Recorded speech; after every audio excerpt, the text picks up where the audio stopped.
চুবুৰ স্কুলত নিবৰ কাৰণে তাপ ৰেডি কৰি আছে আজি বিশ্ব পৰিৱেশ উপলক্ষে চুবুৰে ইয়া প্ৰথম বিশ্ব পৰিৱেশ পাইছে স্কুলত বিশ্ব পৰিৱেশ কি মোক সুধি আছিলে সেইখিনি বুজাইছে কিমান দূৰ বুজিলে নাজানো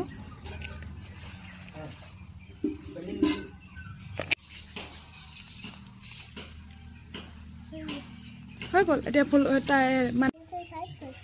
ৰ'বা মোৰ লাঠিটো ওলাব দিয়া এতিয়া সোমাই দিয়া ফুটাটো তাৰপৰা ৰ'বা এক মিনিট হৈছে দেই পাৰিছে ভৰাই দিয়া সোঁৱা তই দুটা হাততো কৰিবা আমি কি গছ ৰুই আছো এইটো মানি প্লান কি হয় গুটি দি দিম দে এটা গুটি দিবা পানী দি পেলাই গুটি দিব লাগিছিল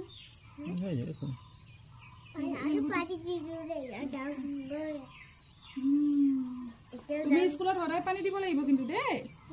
তুমি মনত থবা তোমাৰ গছজোপাত সদায় পানী দিবা